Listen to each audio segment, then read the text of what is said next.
welcome back to NTI Nursing Talk Inspiration dengan aku Angelica Siotang dari Bachelor of Nursing tingkat 3 yang akan memandu Nursing Talk Inspiration episode 12.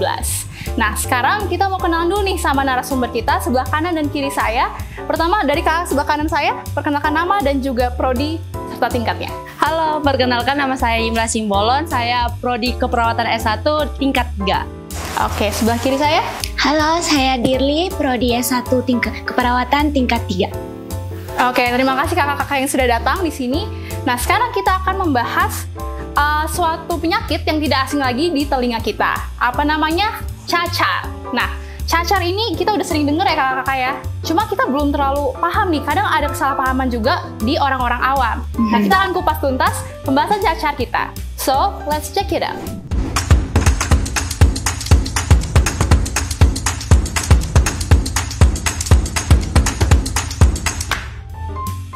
Oke, untuk pertama kita akan membahas tentang, kayaknya nggak afdol kalau misalnya kita nggak tahu apa itu cacar ya. Mungkin boleh dijelaskan terlebih dahulu Kak, apa itu cacar? Yang menurut saya baca, itu cacar itu adalah penyakit menular yang ditularkan oleh virus, yaitu virus varicella zoster. Varicella zoster ya kan namanya? Iya. Wah, siapa nih teman-teman yang punya nama varicella? Nah, ternyata varicella itu adalah nama virus ya. Oke, selanjutnya tadi terkait dengan varicella zoster. Nah, sekarang kita akan bahas kenapa sih seorang itu bisa terkena cacar. Nah, kenapa sih Kak seorang bisa terkena cacar? Penyebabnya apa? Nah, kalau kita dengar tadi pengertiannya ya, bahwa cacar itu adalah penyakit yang disebabkan oleh karena virus. Nah, kita tahu bersama di kehidupan kita ini tentu ada banyak virus, bakteri, kuman yang bertebaran di dunia ini, ya kan? Nah, tapi kenapa kita bisa terkena cacar?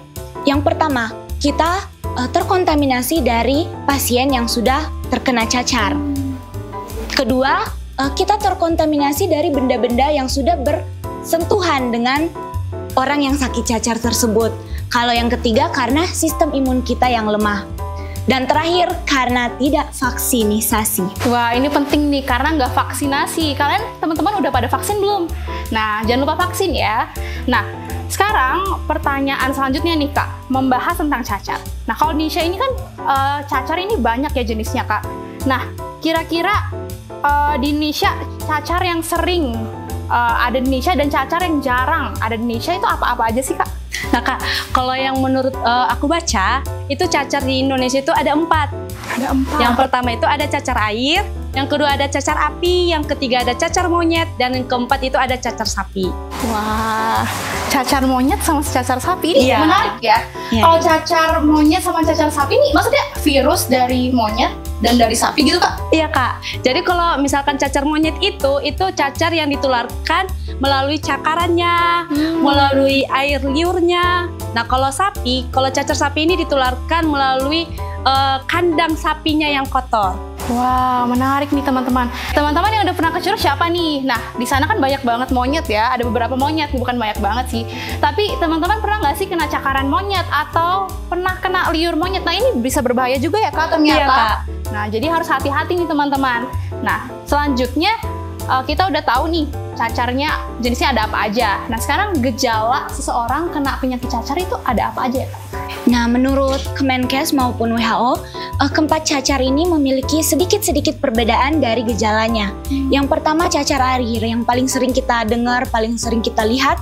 Cacar air itu disertai dengan gejala demam, ruam pada kulit, disertai dengan bintik-bintik yang berisi seperti air, makanya disebutnya cacar air. Betul. Dan kemudian dia itu menyebabkan nyeri.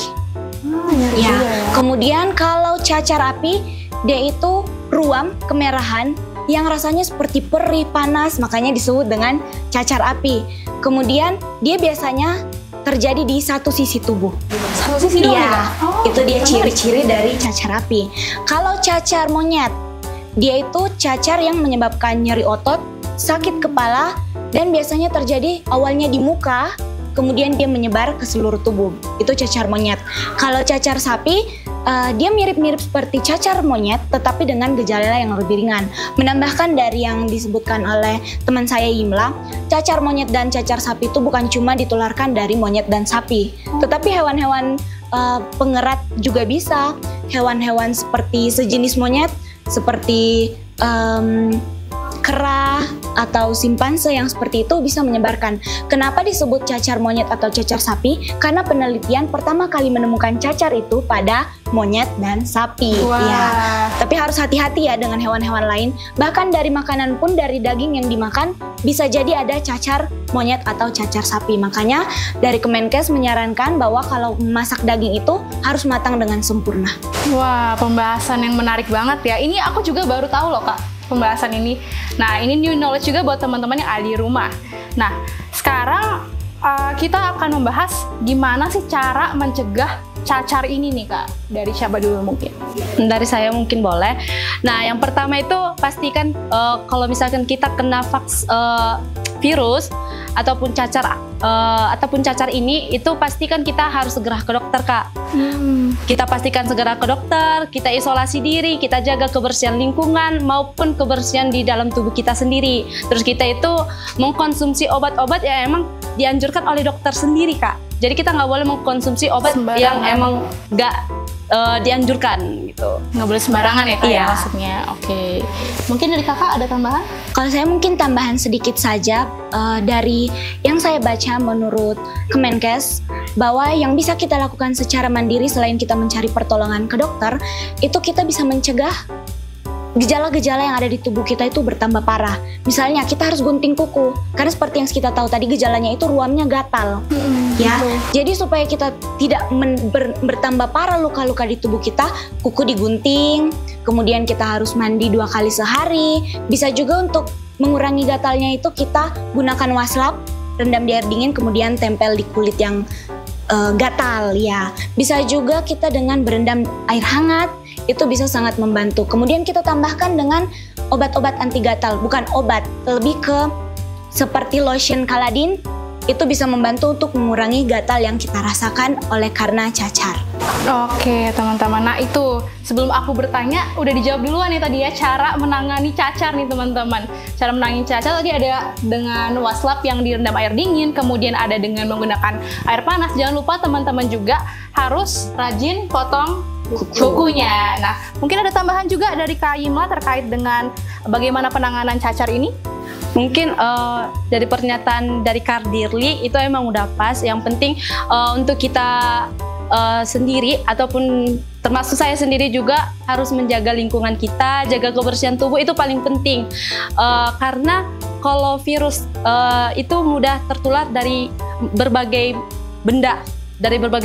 Ataupun kan kita nggak tahu nih virus apa yang telah dibawa dari orang lain atau yang dibawa dari luar. Jadi kita emang benar-benar harus yang kayak merawat dari diri kita sendiri dulu. Nah, itu dia, penting ya teman-teman semua. Dan sekarang kita akan menuju ke segmen mitos atau fakta. Nah, di mitos atau fakta kali ini pertanyaan pertama yaitu bener nggak sih setiap orang pasti terkena cacar minimal 1 kali dalam hidupnya? Mitos. Wah, kenapa tuh Kak mitos? Jadi memang kan kita sudah tahu bahwa salah satu pencegahan untuk cacar itu adalah vaksin. Nah, kalau kita sudah divaksin itu akan mengurangi risiko kita terkena cacar. Artinya kita tidak perlu terkena cacar itu sendiri. Oke, berarti itu mitos ya. Soalnya banyak nih stigma-stigma atau persepsi orang yang masih orang awam ya, khususnya yang masih sering mendengar kalau misalnya cacar ini ya udah sekali aja seumur hidup gitu, hanya sekali doang. Dan aku pun ya pengetahuan baru juga buat aku ya, ternyata itu adalah mitos. Nah, sekarang pertanyaan kedua nih terkait mitos atau fakta.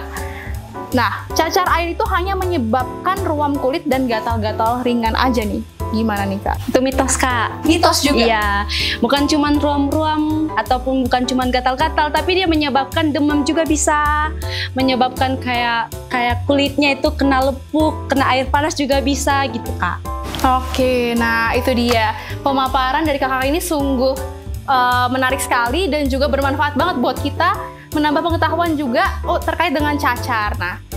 Nah, ternyata cacar itu banyak juga jenisnya dan teman-teman semua sekarang udah lebih terpapar dan teredukasi terkait menjaga kesehatan dan juga mencegahnya dengan vaksinasi ya. Jadi untuk kata-kata hari ini, cacar gak keren, vaksinasi lebih kece. Oke, teman-teman terima kasih banyak Kak Dirli dan juga Kak Imla yang udah hadir bersama-sama dengan kita memaparkan materi yang sangat penting ya, sangat penting bagi kita dan juga sangat bermanfaat untuk teman-teman juga yang ada di rumah.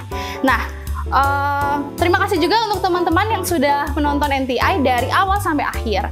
Jangan lupa untuk share ke teman-teman dan juga kerabat keluarga untuk menambah informasi edukasi terkait kesehatan. Untuk itu sampai di sini episode 12 tentang cacar kali ini. Saya Angelica dan Dirli dan Nima pamit undur diri.